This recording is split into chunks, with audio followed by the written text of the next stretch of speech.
ذلك الكتاب لا ريب فيه هدى للمتقين. السلام عليكم ورحمة الله وبركاته.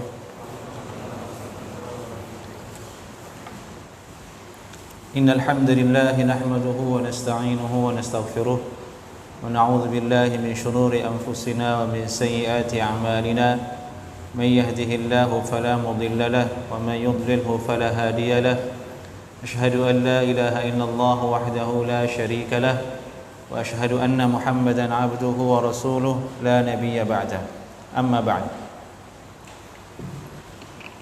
Di majlis kita kali ini, yakni di setiap Jumat yang keempat di setiap bulannya, insyaallah kita akan memulai membahas kitab yang berjudul Al-Mufidu fi Muhimmatit Tauhid. Al-Mufid fi Muhimmatit Tauhid artinya kitab yang memberi faedah, membahas tentang perkara-perkara penting di dalam tauhid. Ini ditulis oleh seorang ulama, Profesor Dr. Abdul Qadir bin Muhammad Adha Sufi. Ini namanya Abdul Qadir bin Muhammad Adha Sufi. Salah seorang ulama atau dosen di Jami'ah Islamiyah di Madinah Al-Munawwarah. Sebagaimana judulnya, kitab ini membahas tentang tauhid, namun dengan cara yang lebih mudah, lebih sistematis dan langsung kepada inti bahasannya. Dan kami melihat kitab ini tepat dan mewakili kitab-kitab tauhid yang levelnya lebih tinggi seperti kitab tauhid Syekh Muhammad bin Abdul Wahhab dan yang lainnya, karena metode bahasannya lebih mudah untuk dipahami insyaallah taala. Kitab ini tersedia dalam bentuk PDF ada. Sebelumnya kami telah bagikan ke salah seorang panitia di sini dan barangkali sudah di-share ke sebagian jamaah. Yang membawa PDF kitab ini bahasannya sekarang terdapat pada halaman 50 sekitar halaman 55 di kitab PDF tersebut. Karena yang di PDF dan versi kitab yang saya bawa berbeda halamannya. Baik.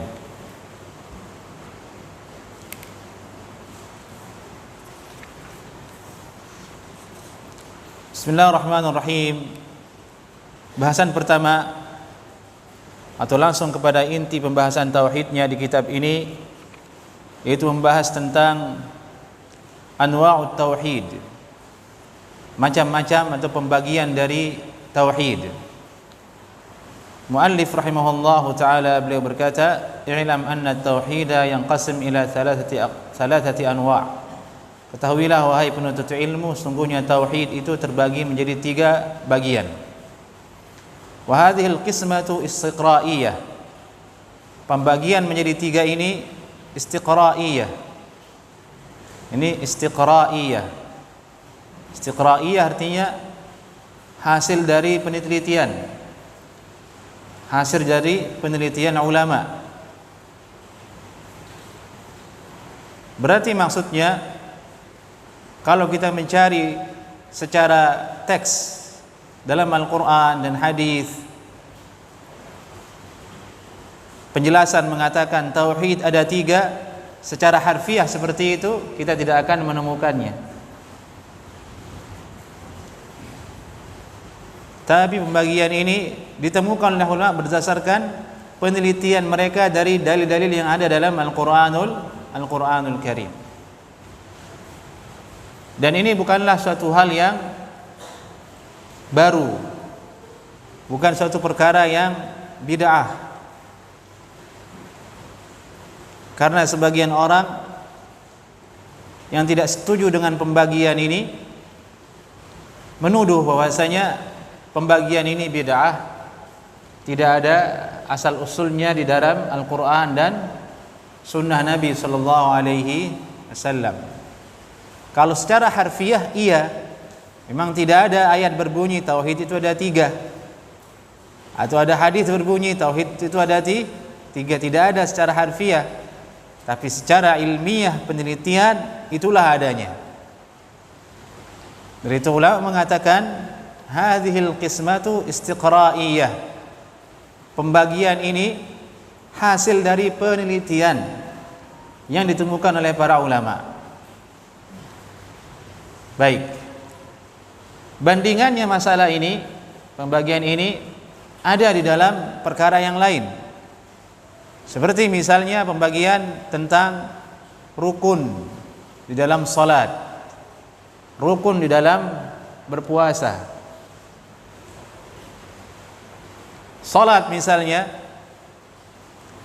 kalau kita cari dalam fikih, kita akan temukan di situ rukun salat sekian,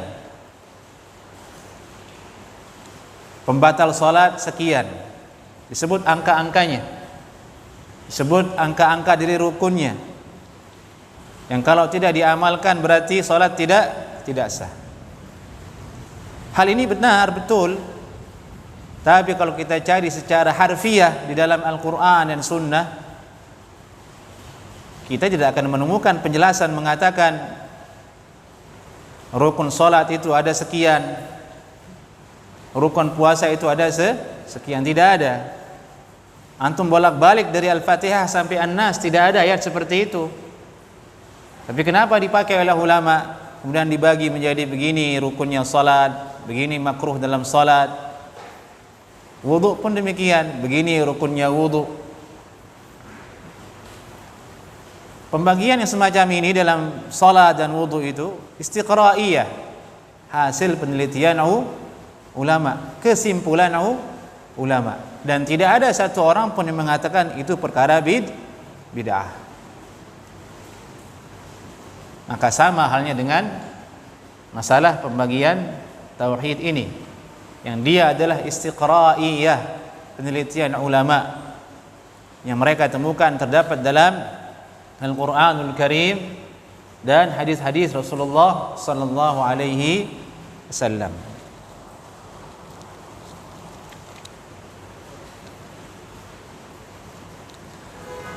Dari itu seorang mufassir ulama Ahlus Sunnah wal Jamaah Muhammad Al-Amin Asy-Shinqiti rahimahullahu taala dalam kitabnya Adwa'ul Bayan, beliau berkata, dalla istiqra'ul Qur'anil 'azim ala anna at-tauhid yanqasim ila 3 aqsam. Penelitian dari Al-Qur'anul Karim, ini penelitian yang telah dihasilkan dari Al-Qur'anul Karim, menunjukkan sesungguhnya tauhid itu terbagi menjadi 3. Al-awwal, yang pertama, tauhiduhu fi rububiyyatihi, yakni keesaan Allah, tunggalnya Allah Subhanahu wa taala di dalam perkara rububiyahnya. Wa hadha an-naw'u jubilat alaihi fitratul uqala, dan bagian yang pertama ini semua orang yang berakal telah tertanam di dalam dirinya mengakuinya. Jubilat alaih, sudah menjadi fitrahnya semua orang yang berakal, bahwa pencipta itu ada satu, yaitu Allah Subhanahu wa taala. Ini disebut dengan rububiyah, dan nanti kita akan bahas lebih rinci insyaallah taala. Tsani, beliau berkata yang kedua, tauhiduhu jalla wa ala fi ibadatihi, mengesahkan Allah Subhanahu wa taala, menunggalkan Allah Subhanahu wa taala dalam peribadatan, kepadanya. Wa dhabitu hadha an-naw' min at-tauhid huwa tahqiq ma'na la ilaha illallah. dan penentu dari bagian yang kedua ini bagian dari tauhid yang kedua ini ialah tahqiqu ma'na la ilaha illallah, bagaimana betul-betul mengamalkan makna dari la ilaha illallah, wa hiya mutarakkibatun min nafyin wa itsbat, di mana kalimat la ilaha illallah ini tersusun dari an-nafy wal itsbat, menafikan dan menetapkan. La ilaha itu namanya an-nafyu, meniadakan, meyakini dalam hati kita tidak ada yang berhak diibadati, tidak ada yang berhak diberikan hak ubudiyah, tidak ada yang berhak kita berikan kehambaan kita kepadanya illallah, ini isbat, kecuali kepada Allah Subhanahu wa taala. Ini ghayah, tujuan utama dari tauhid al-uluhiyah atau al-ibadah, yakni tahqiqu ma'na la ilaha illallah, bagaimana seseorang mengamalkan secara betul-betul kalimat la ilaha illallah tersebut secara keyakinan dan secara perbuatan.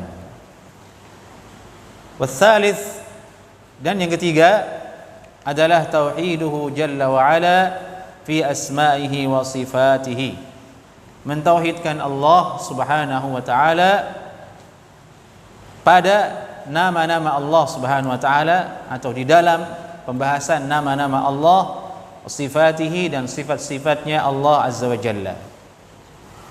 Ini perkataan dari ulama mufassir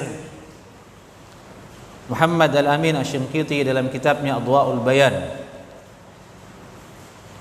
yang dimana penjelasan beliau ini jika dibaca dan dipikirkan oleh orang-orang yang insaf, orang-orang yang terdapat keadilan di dalam dirinya, maka dia akan mengakuinya, dia akan menerimanya karena kebenaran yang ada di dalamnya, dan memang tidak bisa terbantahkan.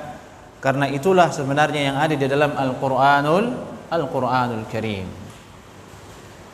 Ini penting ikhwah untuk diingat, dicatat dan diilmui, karena Ahlus Sunnah wal Jamaah sering dituduh dengan pembagian tauhid ini sebagai kelompok yang menyimpang, sebagai ciri-ciri dari pembawa ajaran kekerasan, atau disebut dengan Wahabi oleh mereka.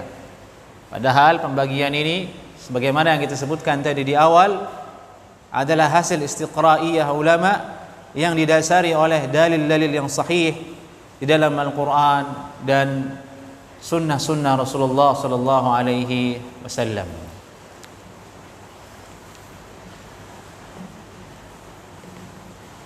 Dan tentu sangat banyak dalil dari Al-Quran secara tersendiri yang menjelaskan tentang ini, menunjukkan tentang rububiyahnya Allah Subhanahu wa taala. Ini ayat yang menunjukkan tentang wajibnya kita beribadah hanya kepada Allah Subhanahu wa taala. Ini ayat tentang menunjukkan harusnya kita mentauhidkan Allah dalam nama-nama dan sifatnya. Ada sangat banyak dalam Al-Quran, tapi ada satu ayat yang menurut para ulama dia menggabungkan ketiga perkara itu. Yani ada ayat dalam Al-Quran yang kandungannya berisi tentang tauhid rububiyah, tauhid al-ibadah, dan tauhid al-asma' was sifat. Itu firman Allah Subhanahu wa taala dalam surah Maryam ayat 65. Allah berfirman, Rabbus samawati wal ardi wa ma bainahuma fa'budhu wastabir li'ibadatihi hal ta'lamu lahu samiyya. Rabbus samawati wal ardi, Allah dialah Rabb, ini pemilik, pengatur, maha pemilik, maha pengatur as-samawati wal ard, langit-langit dan bumi, wa ma bainahuma, dan apa-apa yang ada di antara kedua langit dan bumi tersebut. Fa'budhu wastabir li'ibadati, maka sembahlah oleh kalian akan Allah Subhanahu wa taala.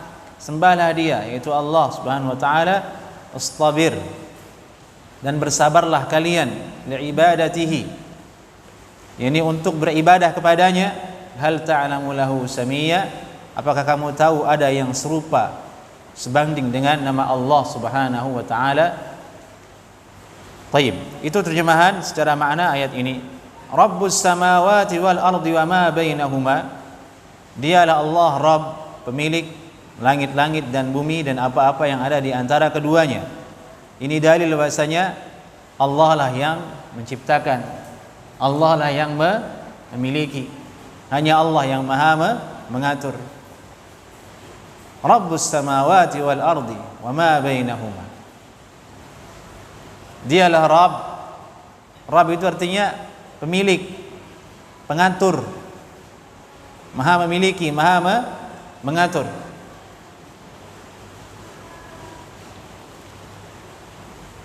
Yang memiliki, yang mengatur, dan dia juga yang menciptakannya. Dia juga yang menciptakannya. Ini jelas menunjukkan tauhid rububiyah. Tidak boleh seseorang mempersekutukan Allah dalam hal itu sehingga mengatakan ada Tuhan lain yang menciptakan langit dan bumi, bukan Allah Subhanahu wa taala. Fa'budhu wastabir li'ibadatihi. Dan firman Allah yang berikutnya tadi, fa'budhu wastabir li'ibadatihi. Maka beribadahlah kalian kepadanya. Jelas ini ialah tauhid ibadah. Yani ibadah hanya kita persembahkan kepada Allah Subhanahu wa taala. Fa'budhu wastabir li'ibadati. Sembahlah dia dan bersabarlah kalian dalam beribadah kepadanya. Ini dalil menunjukkan tentang tauhid al-uluhiyah, atau disebut dengan tauhid ibadah. Tauhid apa namanya? Ibadah atau uluhiyah. Tauhidul ibadah, tauhid uluhiyah. Hal ta'lamu lahu samia? Apakah kamu tahu ada pembanding bagi Allah Subhanahu wa taala? Ini ada yang menyerupai Allah dalam nama-nama dan sifatnya? Tentu tidak ada. Dan bagian terakhir dari ayat ini menunjukkan tentang keesaan Allah Subhanahu wa taala pada nama dan sifat-sifatnya. Imam Ibnu Katsir rahimahullahu taala menukil riwayat di dalam tafsirnya terkhusus tentang tafsir hal ta'lamu lahu samia itu, laisa ahadun yusamma ar-rahman ghairahu tabaraka wa ta'ala wa taqaddasa ismuhu. Tidak ada satupun yang bernama Ar-Rahman selain dari Allah Subhanahu wa ta'ala. Hanya Allah yang berhak memiliki nama Ar-Rahman, dan maha tinggilah nama Allah Subhanahu wa ta'ala. Ini makna hal ta'lamu lahu samia.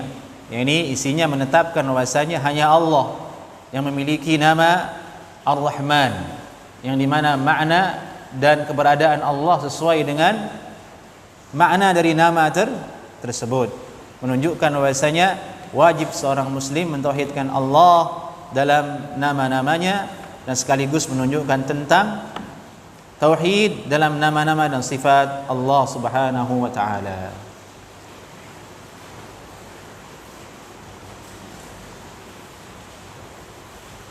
Menguatkan hal ini, yaqulu Syekh Muhammad bin Shalih Al-Utsaimin rahimahullahu taala muwaddihan dzalik, berkata Syekh Muhammad bin Shalih Al-Utsaimin rahimahullahu taala menjelaskan ayat tadi, faqauluhu rabbus samawati wal ardi wa ma bainahuma, maka firman Allah yang berbunyi rabbus samawati wal ardi wa ma bainahuma, hadza tauhidur rububiyah. Ini menunjukkan tentang tauhid ar-rububiyah.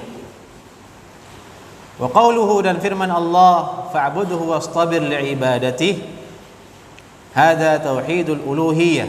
Ini menunjukkan tauhid uluhiyah atau tauhidul ibadah. Wa qauluhu ta'ala, dan firman Allah hal ta'lamu lahu samia, hadza tauhidul asma'i was sifati. Ini menunjukkan tentang tauhid nama-nama dan sifat Allah Subhanahu wa taala. Ini penjelasan beliau Syekh Muhammad bin Shalih Al-Utsaimin dalam kitab Al-Jawabul Mufid fi Bayani Aqsamit Tauhid Ibnu Utsaimin rahimahullahu taala. Baik, ini pokok bahasan dalam pembagian tauhid. Ini intinya. Ini antum ingat. Itu dalilnya, itu pola manhajnya, itu garisnya, sehingga kita bisa jelaskan kepada orang lain. Itulah ilmu yang bermanfaat. Baik, di sini ada faedah. Sebagian orang-orang yang tidak menemukan jalan kebenaran yang akhir-akhir ini muncul di salah satu media YouTube, memaknakan tauhid bukan seperti makna yang kita bahas. Tauhid menurut dia persatuan. Wahada yuwahidu tauhidan. Tauhid artinya persatuan. Bukan mengesahkan Allah maksudnya katanya. Persatuan. Persatuan antara sesama manusia. Alasan dia karena Nabi Muhammad itu dulu ada di zamannya untuk mendamaikan kabilah-kabilah orang Arab yang sering berperang satu dengan yang lainnya, tidak bisa berdamai. Selalu ada masalah. Perang antar suku terus terjadi. Akhirnya muncul Rasulullah SAW ini ingin mempersatukan mereka, dan panji dari persatuan itu ialah la ilaha illallah. Jadi menurut dia tauhid itu bukan hakikat makna la ilaha illallah yang tadi isinya an-nafy wal itsbat, menafikan persekutuan bagi Allah dan menetapkan hanya Allah yang berhak diibadati. Tapi menurut dia hanya sebatas simbol, hakikatnya ialah persatuan antara sesama manusia. Ketahuilah saudaraku, itu fikrah, itu pemikiran yang jauh dari jalan kebenaran, yang tidak pernah disebutkan oleh ulama manapun. Nah, inilah ajaran siapa? Ajaran pluralisme dalam beragama. Pluralisme dalam beragama. Ujungnya apa? Ujungnya ialah semua agama sama. Ujungnya ialah jangan merasa agamamu paling benar. Semua agama menuju ke satu, yaitu Tuhan. Sehingga sebagiannya lagi berkata agama itu wasilah, perantara sampai kepada Tuhan. Dalilnya apa mereka? Banyak jalan menuju ke Roma. Jadi aneh dalilnya.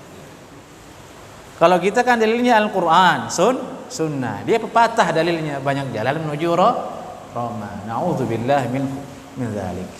Maka wajib bagi seorang muslim terus mengingat tentang pentingnya tauhid agar bisa diwariskan kepada generasi dan bisa didakwahkan kepada kaum muslimin lainnya, sehingga dia selamat dari pemikiran yang menyimpang dari kebenaran yang telah digariskan oleh para ulama salaf dan ulama-ulama yang sejalan di atas mereka.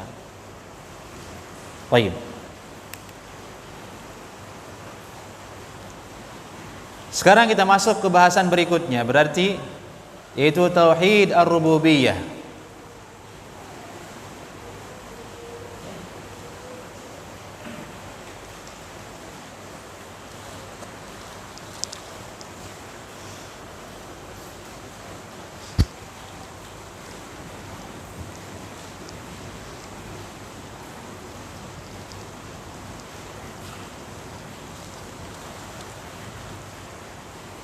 Kita akan bahas masalah tauhid ar-rububiyah ini dalam beberapa poin pembahasan. Yang pertama, sesuai dengan yang ada di kitab Al-Waqfatul Ula. Ini poin pertama, makna Rabb lughatan. Makna dari kalimat Rabbun, di mana kalimat ar-rububiyah itu tersusun dari kalimat Rabbun itu. Asalnya Rabbun. Kemudian dibuka tasydidnya menjadi rubub. Rabba ya rubbu marbuban atau arbaban. Dibuka tasydidnya, ada ba yang double di situ, menjadi rububiyah. Ini detailnya dibahas dalam ilmu saraf. Dibahas dalam ilmu saraf. Saya tidak terlalu berani menjabarkannya secara detail karena biasanya di sosmed itu sengaja dicari kesalahan-kesalahan Ahlus Sunnah wal Jamaah dalam segi bahasan ilmu saraf dan nahu untuk dijatuhkan oleh mereka. Dan itu tidak sedikit yang menonton, ribuan. Padahal kita juga kalau ingin mencari kesalahan mereka ya banyak juga sebenarnya.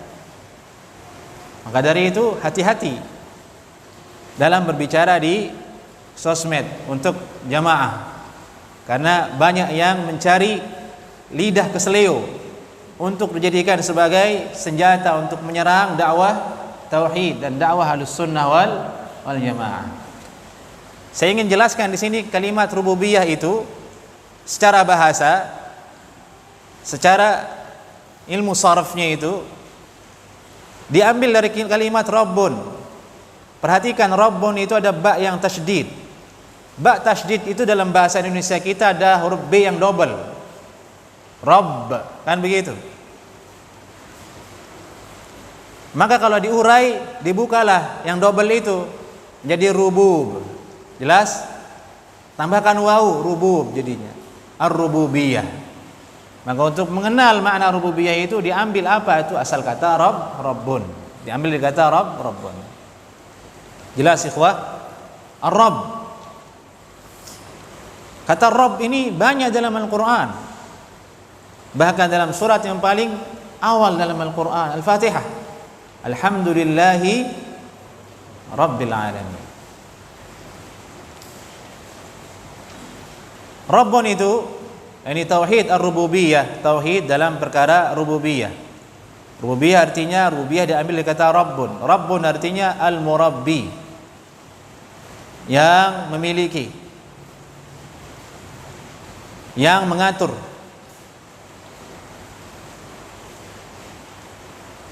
Wal malik, murabbi wal malik, mengatur dan memiliki. Itu arti Rabbun. Dari itu terjemahannya alhamdulillahi rabbil alamin. Segala puji bagi Allah, Tuhan semesta alam. Maksudnya Tuhan yang memiliki semesta alam. Tuhan yang menguasai, memiliki dan mengatur alam.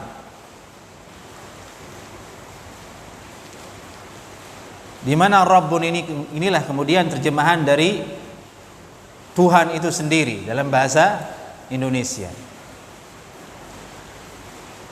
Yuqal dalam bahasa Arab kadang dikatakan oleh orang Arab Rabbu kulli syai'. Ada ungkapan dalam bahasa Arab Rabbu kulli syai'.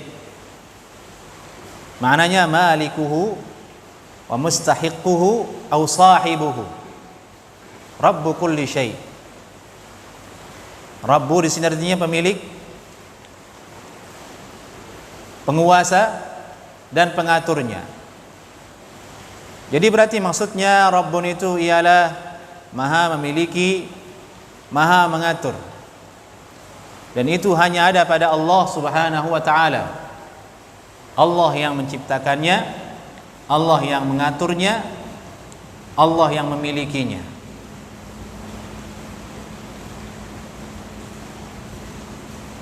Tidak ada sesuatu yang terjadi di dalam alam ini kecuali dia berada di dalam pengaturan Allah Subhanahu wa ta'ala. Tidak ada sedikit pun yang lepas darinya. Itu perbedaan antara Allah dengan makhluk, dengan manusia. Manusia memiliki sesuatu, tapi belum tentu dia bisa mengaturnya. Karena apa yang dia miliki kadang tidak tunduk kepada dirinya. Contoh, seseorang memiliki peliharaan kucing, burung, atau ternak. Apakah semua binatang ini taat kepada dia? Tidak. Kucingnya berantakin rumah orang sebelah, tidak bisa dia kuasai kucingnya, meskipun dia yang punya. Burungnya kabur dari sangkarnya, padahal dia yang punya. Tidak bisa kembali burungnya, rugi dia jutaan rupiah. Itu menunjukkan manusia tidak bisa mengaturnya, padahal dia berada di bawah tangannya, dia miliki. Antum punya istri, istri itu milik antum, antum ambil dari orang tuanya dengan mahar. Apakah dia selalu taat kepada antum? Hah? Sebaliknya antum yang taat ke dia. Nah, ini menunjukkan perbedaan yang sangat jauh antara Allah dengan makhluk. Dari itu dalam bahasa Arab, pemilik harta itu bahasanya sama, Rabbul Mal, pemilik harta. Rabbus Sayyarah, pemilik mobil. Tapi beda Rabb yang dia adalah Allah dengan Rabb yang dia adalah makhluk. Kalau Allah yang tadi maha memiliki, maha mengatur, tidak ada sedikit pun walau setitik dari apa yang Allah miliki di jagat raya ini yang tidak taat kepada Allah Subhanahu wa taala, tunduk dia semuanya. Allah yang mengaturnya. Allah yang mengaturnya. Ini makna Rabb. Maka dari itu pembahasan secara bahasa ini menjadikan kita paham. Berarti maksudnya rububiyah itu ialah mentauhidkan Allah, mengesahkan Allah, menunggalkan Allah dalam keyakinan kita bahwasanya Allah yang maha menciptakan, Allah yang maha mengatur, tidak ada selainnya. Dia adalah tauhid paling dasar yang harus ada pada diri setiap manusia, bahkan pada diri setiap orang muslim. Walaupun pada dasarnya dikatakan oleh ulama, semua manusia dalam chip dirinya itu mengakui Allah yang menciptakan dirinya. Tapi karena Al-Quran menyebutkannya dengan banyak dalam ayat-ayatnya, menunjukkan bahwasanya tidak boleh kita lengah di situ. Mentang-mentang semua makhluk mengakui Allah yang maha menciptakan dan kita tidak memikirkannya, tidak mempelajarinya, tidak. Justru dipelajari, diingat, karena dia yang paling dasar dan utama.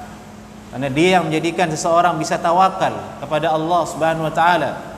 Tauhid rububiyah ini yang menjadikan seseorang mantap, berpegang, tawakal, yakin dengan Allah Subhanahu wa taala.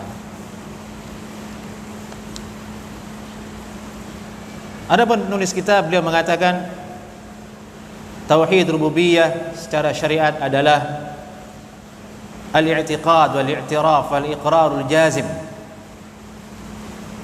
Keyakinan, pengakuan, penetapan. Al-i'tiqad artinya keyakinan, ini suatu keyakinan, suatu pengakuan. Al-iqrar, suatu penetapan. Al-jazim, al-jazim artinya sudah paten, harga mati, tidak ada syak dan keraguan sedikit pun. Ini penting kalimat al-jazim ini, karena kalau keyakinan itu tidak jazim, tidak paten, berarti dia belum yakin, masih ada keraguan. Dan ini bisa membuka celah kepada syirik.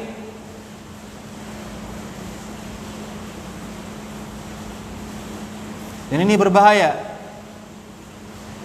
bisa menjadikan orang mulhid, tidak beragama, tidak percaya Tuhan, sehingga dia berkata alam semesta ini terjadi dengan sendirinya, atau kebetulan, atau karena evolusi dan lain sebagainya, atau Big Bang, kayak begitu kan, pelajaran-pelajaran yang menjurus kepada ilhad. Harus jazim. Jazim artinya paten, tidak boleh diusik sedikit pun. Itu modal utama.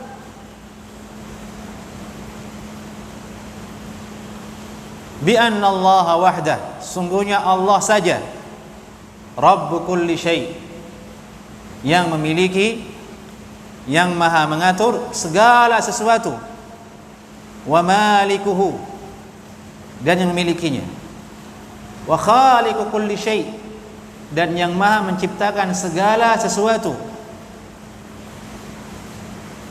khaliqu kulli syai. Apapun yang terlihat oleh mata kita, apapun yang terjangkau oleh bayangan dan pengetahuan manusia, Allah yang menciptakannya. Khaliqu kulli syai. Wa raziquhu, dan dialah yang memberikannya rezeki.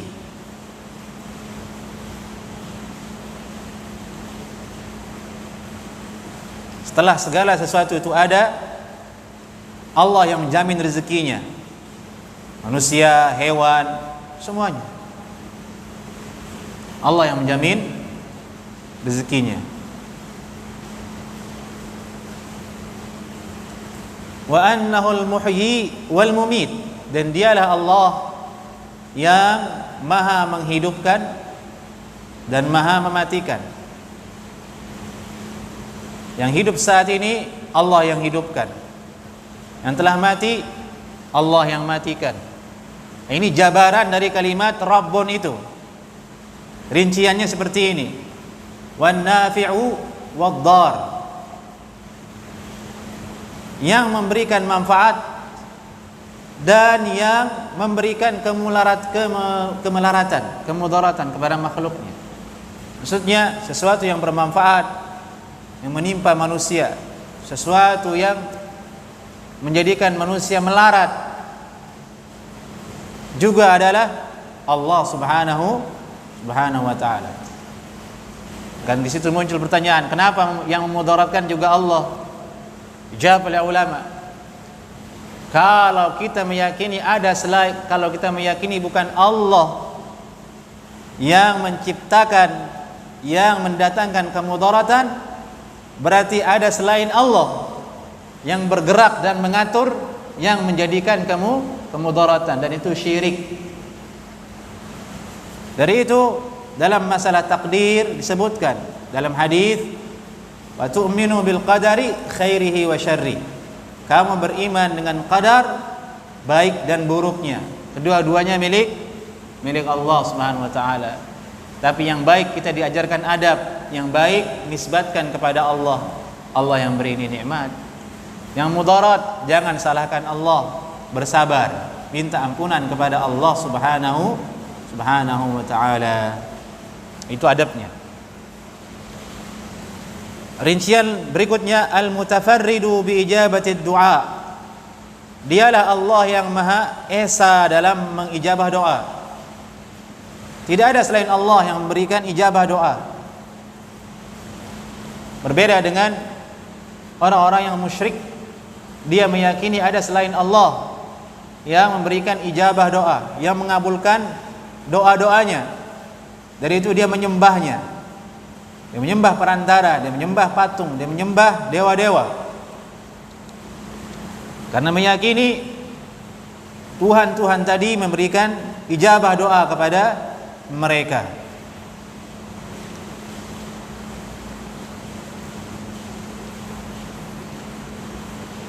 Alladzi lahul amru kulluh, di mana dia Rabb, Allah Subhanahu wa taala, yang memiliki seluruh urusan. Penentu seluruh perkara itu ada di Allah Subhanahu wa taala.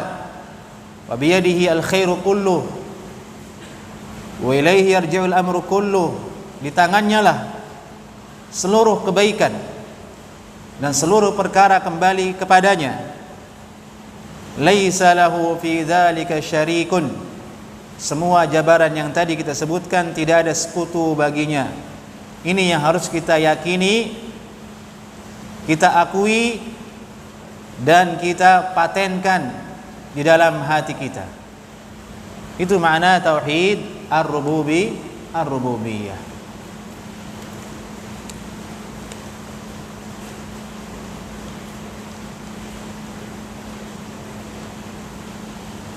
Taib. Poin kedua, mal ladzi yalzam al-mu'min bi tauhid ar-rububiyah. Kalau begitu,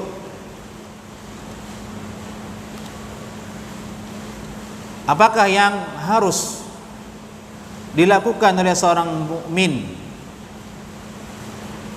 dengan tauhid rububiyah tersebut. Beliau berkata, "Indama naqul 'ala al-'abd an yuwahhidallaha fi rububiyyatihi fa inna natlubu minhu umuran." Ketika kita mengatakan seorang hamba mentauhidkan Allah dalam rububiyahnya, maka ketika itu pula kita meminta kepada dia berapa perkara. Satu, ayyu'mina biwujudihi awalan, beriman terlebih dahulu bahasanya Allah itu ada. Allah itu ada. Masalah ini sudah final sebenarnya bagi orang beriman, tidak lagi ditanyakan Allah itu ada.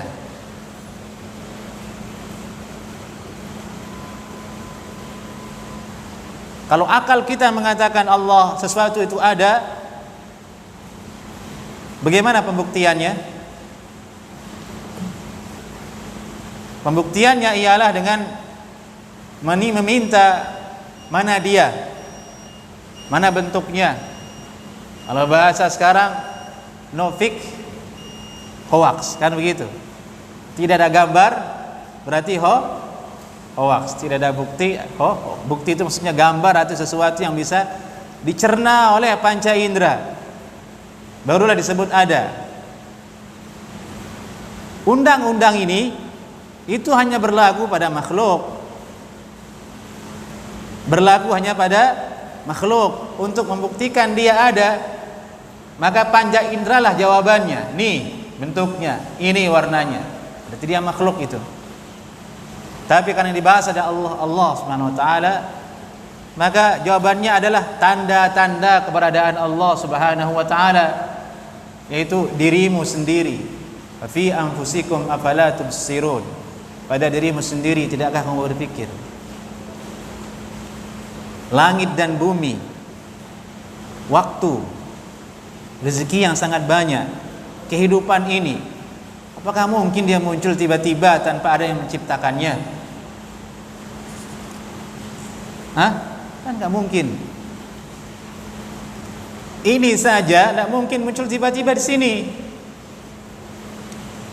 Diproduksi kan, dibuat, dibeli, muncul di sini. Hal yang paling sederhana. Maka dari itu sesuatu yang sangat jelas, la yahtaj ila dalil, tidak butuh kepada dalil. Justru mempertanyakan dalil dalam perkara yang jelas adalah suatu aib dan kekurangan. Selayaknya seorang mempertanyakan apakah itu matahari. Apakah perlu dijelaskan? Nggak perlu jelaskan matahari. Besok pagi dia muncul tuh, panas, itu matahari, selesai. Apalagi Allah Subhanahu wa taala.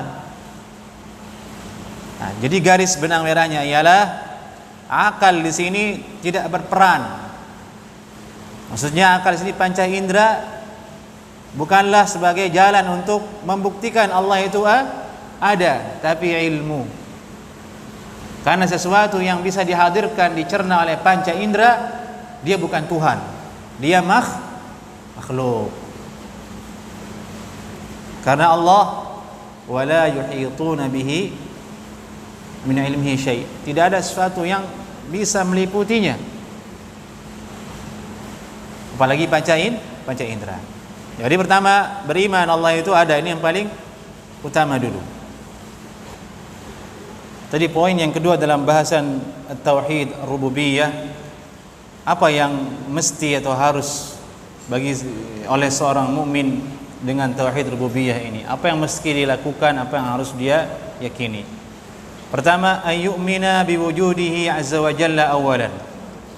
Dia harus percaya, beriman tentang adanya Allah Subhanahu wa taala terlebih dahulu. Dan ini kita katakan tadi harga mati. Tidak ada debat lagi di dalamnya. Dan dalilnya sangat jelas, bahkan tidak butuh dengan dalil. Maka sangat lucu dan tidak berdasarkan dengan akal orang yang membuat statement yang pernah viral beberapa waktu lalu, tidak ada dalil dari dalam Al-Quran tentang Allah itu ada. Sempat viralkan itu oleh seorang tokoh. Tidak ada dalil dalam Al-Quran Allah itu ada. Ini teman tidak berdasarkan dengan ilmu. Ya buat apa harus ada dalam Al-Quran seperti itu? Karena cukup mengimani Al-Quran dari Allah, itu sudah cukup menandakan Allah itu ada. Ya buat apa lagi mencari dalil? Yang turunkan Al-Quran siapa? Allah. Sudah cukup, selesai.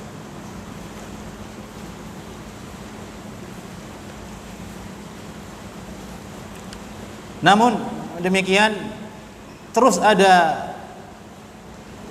para dai-dai di jalan yang sesat mendakwahkan masalah ini, yakni mengajak manusia untuk tidak percaya tentang adanya Allah Subhanahu wa taala, tidak percaya tentang, bahkan lari kepada tidak ada agama.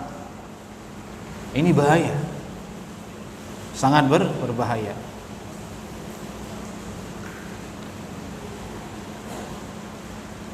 Karena bukan hanya masalah perkara Allah ada atau tidak yang mereka bahas. Lari kepada masalah-masalah lain yang terkait dengan perkara gaib, seperti mengatakan surga neraka itu hanya ilusi. Kalau hal itu sampai terjadi pada keyakinan diri seseorang, maka dia mustahil akan menjadi orang yang taat kepada Allah Subhanahu wa taala. Justru karena keimanan seseorang tentang adanya surga dan neraka itulah yang bisa menjadikan seorang itu mau beribadah kepada Allah, taat kepada Allah Subhanahu wa taala. Saya mau surga, ya saya sholat. Saya takut neraka, saya nggak mau maksiat. Bayangkan kalau dalam diri seseorang tidak ada hal itu, dia mengatakan surga neraka itu ilusi, semua akan dia langgar di dunia ini. Dia akan makan riba, dia akan berzina, dia akan berdusta, dia akan berperilaku licik, dia akan berdusta. Ya, dia akan menjadi manusia yang paling jelek di dunia. Walaupun secara zahir kadang orang seperti itu penampilannya sopan, santun, tapi di baliknya ada kerusakan yang sangat parah. Wal'iyadzubillah min dzalik. Jadi penting, ini adalah gerbang. Yang pertama adalah ayyu'mina biwujudihi azza wa jalla awalan. Beriman kepada Allah, tentang adanya Allah Subhanahu wa taala terlebih dahulu. Yang kedua, ayyu'mina bi af'alillahil 'ammah. Beriman dengan af'alullah, yakni perbuatan-perbuatan Allah Subhanahu wa taala secara umum. Kal khalqi, seperti mencipta, war rizqa, dan memberi rezeki, wan naf'a, memberi manfaat, wad dharra, dan memberikan ujian yang memudaratkan manusia, wal i'ta, memberi, wal mana', mencegah, wal ihya, wal imatah, menghidupkan, mematikan, dan lain sebagainya. Semua itu ialah perbuatan Allah Subhanahu wa taala.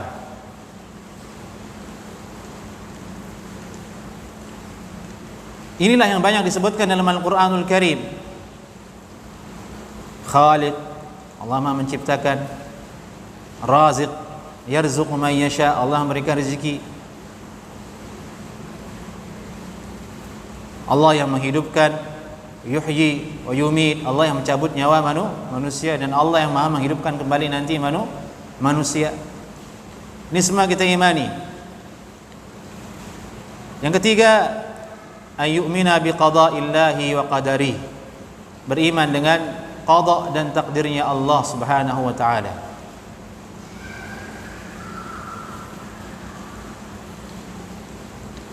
Lianna ma yujrihi Allahu fi kaunihi wa ma yuqaddiruhu min maqadir hiya min af'alihi azza wa jalla. Karena segala sesuatu yang Allah perjalankan di dalam kaun ini, di dalam makhluknya ini, ya Allah gulirkan, Allah biarkan terjadi di dalam alam ini, dan apa-apa yang Allah takdirkan dari semua urusan yang ada, hiya min af'alihi azza wa jalla, merupakan perbuatan Allah Subhanahu wa taala. Tidak ada sedikit apapun yang terjadi, bahkan sampai daun yang jatuh dari pohon lepas dari kekuasaan Allah Subhanahu wa taala, semuanya adalah kehendak dan perbuatan Allah Subhanahu wa taala. Ini poin yang kedua yang harus kita imani secara jazim, secara paten. Tidak boleh ada sedikit keraguan pun di dalamnya.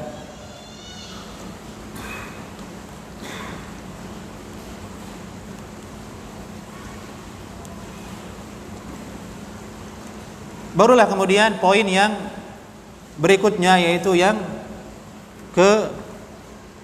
keempat. Afwan, nanti itu yang ketiga, ini yang keempat. Poin yang keempat, fi dzikri ba'dil adillah asy-syar'iyyah ala tauhidir rububiyah. Yani penjelasan atau penyebutan sebagian dalil-dalil syariat atas tauhid rububiyah ini. Ini poin yang keempat tentang sekarang dalil dari Al-Qur'anul Karim. Dalil dari Al-Qur'anul Karim tentang keesaan Allah Subhanahu wa taala dalam ar-rububiyah, dalam mengatur, memiliki dan menciptakan.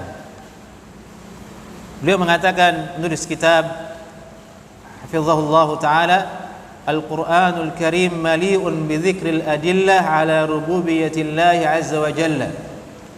Al-Qur'anul Karim penuh, banyak menyebutkan dalil-dalil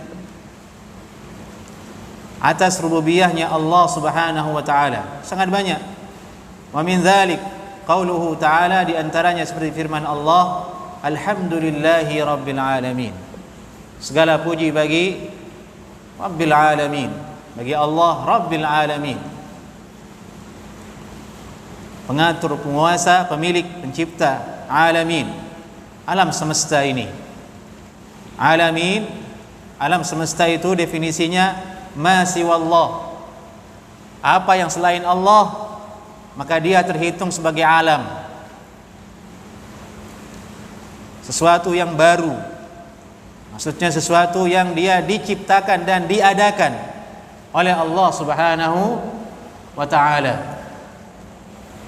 Karena hanya ada dua, pencipta dan yang diciptakan. Itu makna Rabbil alamin. Ayat ini sudah jelas menunjukkan tentang rububiyahnya Allah Subhanahu wa taala. Dan juga firman Allah dalam surah Al-Baqarah, di antaranya ayat 164, inna fi khalqis samawati wal ardi wa ikhtilafil laili wan nahar wal fulki allati tajri fil bahr bima yanfa'un nas wa ma anzalallahu minas samai min ma'in fa ahya bihi al-ardha ba'da mautiha wa batha fiha min kulli dabbah wa tasrifir riyah والسحاب المسخر بين السماء والأرض لآيات لقوم يعقلون. Sungguhnya dalam penciptaan langit-langit dan bumi, langit-langit dan bumi, Allah tunjukkan kepada kita bukti tentang keberadaan adanya Allah Subhanahu wa taala. Langit dan bumi, tidak mungkin dia ada sendiri. Itu ayat ini menunjukkan ada yang menciptakannya. Diawali dengan inna fi khalqi, sungguhnya dalam penciptaan. Dia diciptakan, ada yang membuatnya. Waqtilafil laili wan nahar, dan pergantian, perselisihan malam dan siang, yakni silih bergantinya siang dan malam. Yang dimana dimensi siang dan malam inilah tempat kita berada sebagai hitungan waktu, usia dan umur kita. Jadi waktu itu juga diciptakan. Siapa yang ciptakan? Allah Subhanahu wa taala. Wal fulkil lati tajri fil bahr, dan perahu atau kapal yang berjalan mengapung di lautan. Bima yanfa'un nas, ini dengannya kemudian manusia mengambil manfaat. Itu juga ciptaan Allah Subhanahu wa taala. Bayangkan kapal yang sebesar itu bisa jalan di air, bisa mengapung, tidak tenggelam. Meskipun bisa dijelaskan secara teori fisika, tapi siapa yang ada di antara balik teori fisika itu sehingga terjadi? Allah Subhanahu wa taala. Syariat Islam tidak mengingkari teori itu. Betul secara sebab, tapi di balik sebab itu siapa? Allah Subhanahu wa taala. Sama dengan hujan. Hujan itu ada teorinya dalam ilmu fisika. Iya kan? Panas, kemudian awan menyerap air di lautan, kemudian dibawa angin, kemudian turun hujan, kan begitu. Iya betul, itu secara ilmu dhanni, ilmu dugaan manusia. Tapi siapa di balik sebab musabab itu? Allah Subhanahu wa taala. Contoh lainnya, proses terjadinya janin dalam perut perempuan. Laki-laki menikah, disetubuhi istrinya, ada pembuahan. Kan ada teorinya itu. Tapi siapa di balik itu? Allah. Nah, ini yang tidak sampai orang-orang yang mulhid, orang-orang yang ateis itu kepadanya. Dia hanya sampai kepada sebab musabbab, tidak pernah terketuk untuk sampai ke balik sebab musabbab itu, yaitu Allah Subhanahu wa taala. Hatinya tertutup. Nauzubillah min dzalik. Wa ma anzalallahu minas sama'i mimma, dan apa-apa yang Allah telah turunkan dari langit. Jadi Allah yang turunkan hujan, Allah yang kehendaki, Allah yang turunkan, Allah pula yang berkuasa untuk menahannya. Ini bantahan untuk pawang hujan yang sudah zaman canggih modern begini masih ada saja oknum-oknum yang berperan sebagai pawang hujan. Menahan kencingnya sendiri saja dia tidak bisa. Hujan dia mau tahan. La haula wala quwata illa billah. Jika sudah saatnya turun, ya turun tuh hujan. Malukan sekali. Fahya bihil arda, dan dengan sebab air hujan itu Allah hidupkan bumi ini. Yang tadinya dia mati, tidak bisa diambil manfaat darinya oleh manusia, tumbuhan tidak bisa tumbuh, tidak ada airnya, Allah hidupkan dengan air hujan tersebut. Dari itu hujan ini kita bersyukur kepada Allah Subhanahu wa taala. Kalau kita khawatir dia menjadi musibah, ada doanya, Allahumma hawalaina wala alaina. Ya Allah, timpahkanlah hujan ini ke tempat yang lain di sekitar kami. Jangan tumpahkan ke atas kami kalau seandainya menjadi musibah. Artinya dia adalah rahmat dari Allah Subhanahu wa taala. Fa ahya bi ba'da mautiha wa batha fiha min kulli dabbah, dan Allah menyebarluaskan di dalamnya dengan fiha min kulli dabbah, dari segala macam dabbah, yaitu binatang, makhluk, semua binatang. Tasrifir riyah, dan di antara penciptaan Allah itu ialah pengaturan angin, arah angin. Allah yang mengaturnya, kemana angin ini hendak bertiup. Inilah kekuasaan Allah Subhanahu wa taala. Hati-hati dengan animasi Avatar yang dia ditokohkan sebagai sosok yang menguasai 3 unsur. Apa itu? Tanya anak antum itu. Unsur angin, unsur air, unsur tanah. Ini kan nyata adalah sesuatu yang mustahil. Dia adalah hak Allah Subhanahu wa taala, Rabb. Hanya Allah yang mengaturnya. Tasrifir riyah, menguasai angin, menguasai air. Lah ini dibuatkan animasi namanya Avatar. Ini pendangkalan akidah. Pendangkalan akidah secara tersembunyi, karena ditulis dan dibuat oleh orang-orang yang memang tidak beriman kepada Allah Subhanahu wa taala. Maka waspada. Was-sahabil musakhkhari bainas samai wal ard, dan awan yang telah ditundukkan oleh Allah sehingga menjadi manfaat untuk manusia yang ada di antara langit dan bumi. Yang sudah naik pesawat tentu pernah melihat bagaimana awan tersebut. Maha kuasa Allah Subhanahu wa ta'ala. Semua itu la ayatin, adalah benar-benar tanda-tanda liqaumin yaqilun, bagi mereka yang mau berakal. Maksudnya tidak mungkin itu terjadi sendiri. Sesuatu yang begitu rapi, begitu baik, begitu bermanfaat untuk manusia, Tidak mungkin terjadi sendiri, ada sendiri, tentu ada yang mengaturnya, dialah Allah Subhanahu wa taala. Ini dalil tentang rububiyahnya Allah di dalam Al-Qur'anul Karim. Dia mengatur segala sesuatu. Maka hal itu harus kita tanamkan dalam diri kita. Tidak boleh ada sedikit pun keraguan, tidak boleh ada yang lain dalam hati kita yang kita yakini sebagai pengatur selain Allah Subhanahu wa taala. Dan firman Allah Subhanahu wa taala dalam surah Yasin, innama amruhu idza arada syai'an an yaqula lahu kun fayakun. Yasin ayat 82. Sungguhnya urusannya idza arada syai'an, jika Allah menghendaki sesuatu, an yaqula lahu, Allah berfirman kepadanya, kun fayakun, jadilah maka terjadilah. Ini menunjukkan bahwasanya maha kuasanya Allah, rububiyahnya Allah Subhanahu wa taala atas makhluknya. Wa qauluhu ta'ala innallaha huwar razzaqu dzul quwwatil matin. Dialah Allah yang Maha memberi rezeki, dzul quwwah, yang Maha memiliki kekuatan, al-matin, yang begitu kokoh dan kuat. Surat Az-Zariyat ayat 58. Wa ghairu dzalik, dan banyak lagi ayat-ayat dalam Al-Qur'an. Bahkan dalam setiap surat itu terdapat pesan tentang rububiyahnya Allah Subhanahu wa taala. Baik. Faidah di antara rububiyah ini, ikhwah, ialah pertama, menguatkan sisi tawakal kita kepada Allah Subhanahu wa taala. Apapun yang kita temukan, apapun masalah kita, jika kita ingat perkara ini, maka kita akan bertawakal kepada Allah sehingga besar keyakinan kita, harapan itu akan tercapai. Tidak ada yang mustahil bagi Allah Subhanahu wa taala. Bercita-cita saja, minta kepada Allah, Dia yang mengabulkannya, nanti Allah berikan. Ini nilai hikmah yang ada di dalam tauhid ar-rububiyah yang bisa kita petik, yang merupakan buahnya dalam kehidupan kita sehari-hari. Itu tawakal. Semakin lemah orang memahami rububiyah Allah, lemah tawakalnya.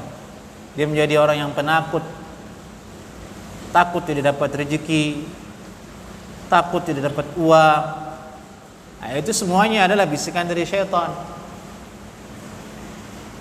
Dan suudzon kepada Allah yang akarnya ialah lemah dengan rububiyah Allah Subhanahu wa taala. Itu para anbiya rata-rata orang yang berani, karena keyakinannya sudah luar biasa kepada Allah. Jazim, apapun dihadapi. Nabi Musa, Nabi kita Muhammad SAW tidak pernah takut sedikit pun dalam berdakwah, karena dia yakin dengan rububiyah Allah Subhanahu wa taala yang maha mengatur, yang maha segala-galanya. Dialah yang mendatangkan manfaat, dialah yang mencegah mudarat, yaitu Allah Subhanahu wa taala. Beda dengan orang yang lemah rububiyahnya. Lihat gelap sedikit aja udah kabur dia. Gelap sedikit kabur, takut. Khawatir dia dengan rububiyah, tidak kurang imannya kepada rububiyah Allah Subhanahu wa taala. Baik. Sampai sini dulu kajian kita, ikhwah, sampai poin keempat. Nanti kita lanjutkan lagi poin kelima. Semoga kajian ini bisa langgeng dan kita semua diberikan usia yang berkah oleh Allah Subhanahu wa taala. Aqulu qawli hadza. Assalamualaikum warahmatullahi wabarakatuh. Fadhal ikhwah, jika ada yang ingin ditanyakan.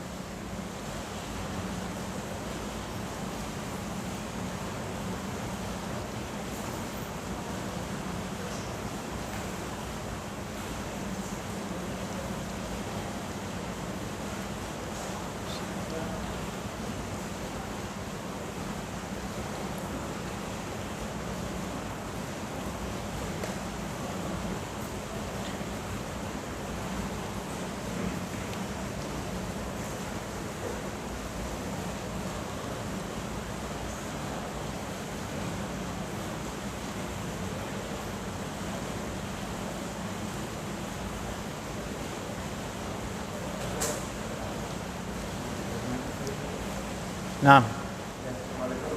Assalamualaikum warahmatullahi wabarakatuh.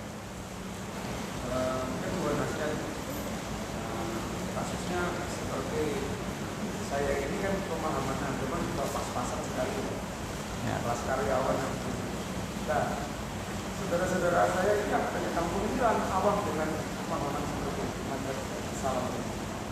Lalu kemudian posisi saya di kerja tidak mungkin beberapa saat lagi pensiun misalnya.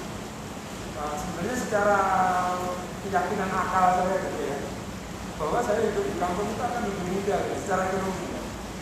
Tetapi ada rasa keraguan nanti bagaimana dengan pemahaman saya yang sekarang ini, yang pilihan saya di mana sini. Nah, di sana cara kawan, saya ke Jombang misalnya. Nah, satu sisi saya berpikir loh, saudara-saudara saya ini nggak paham tentang manhaj seperti ini. Tahu ya tradisi lah agama yang dijalankan sama bapak-bapak lingkungan. Kata yang seperti ini bagaimana kira-kira untuk posisi pasnya mungkin saya ada silang mungkin tinggal beberapa tahun lagi. Apa saya pulang dengan pas-pasan ilmu saya, apa saya bertahan di sini mungkin untuk menyelamatkan saya dan keluarga saya. Baik, barakallahu fiik. Pertanyaan yang bagus. Ini beliau berada di posisi dilema antara menetap di Jabodetabek ini ataukah pulang ke kampung. Pertimbangannya adalah masalah menyelamatkan akidah dan manhaj. Pada dasarnya seseorang jika merasa yakin agamanya lebih terjamin di suatu daerah, dia bisa menjalankan agamanya di situ, bisa menegakkan manhajnya di situ untuk dirinya dan keluarganya dan anak-anaknya, maka lebih baik dia menetap di tempat itu. Kecuali jika seseorang memiliki bekal yang cukup untuk berdakwah di tempat yang baru seperti di kampungnya, maka itu lebih manfaat untuk dia kembali ke kampungnya untuk berdakwah, untuk menyampaikan ilmu sehingga ilmunya bermanfaat untuk orang banyak. Tapi kalau tidak, dia tidak memiliki bekal ilmu, pas-pasan, sementara arus yang ada di kampungnya itu bagaikan ombak yang sangat besar. Baru bilang tauhid sudah dituding yang tidak-tidak. Baru bilang sunnah saja sudah, baru bilang saja udah. Bahkan Anda tidak berkata pun dilihat pakaian Anda, wah ini sudah dicatat oleh RT itu.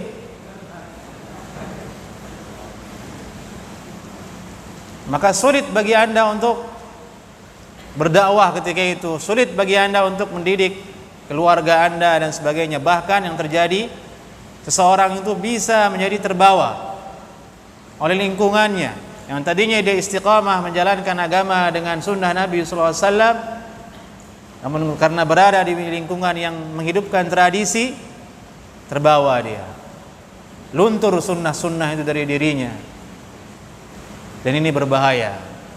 Maka dari itu lebih bagus seseorang itu menetap di daerah yang memang dia bisa mempertahankan agamanya untuk dirinya dan keluarganya. Dari itu salah satu alasan ulama melarang orang-orang Islam itu pergi ke negeri orang kafir adalah karena dia tidak akan mampu untuk menegakkan agamanya di sana. Dia tidak akan bisa salat, tidak akan bisa ibadah.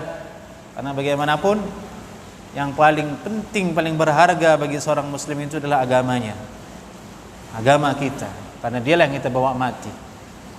Demikian. Jadi idealnya adalah hal yang tadi, silakan diistikharahkan dan dipertimbangkan. Barakallahu fiik. Assalamualaikum warahmatullahi wabarakatuh. Cukup sampai di sini ikhwah ya. Sekarang malam itu pendek, azan jam 4 lebih sekian. Saya juga curiga itu apakah lebih cepat atau tidak itu. Wallahu alam, jam 4. Nanti Desember bisa-bisa saja jam 3.50 sekian. Bisa ya.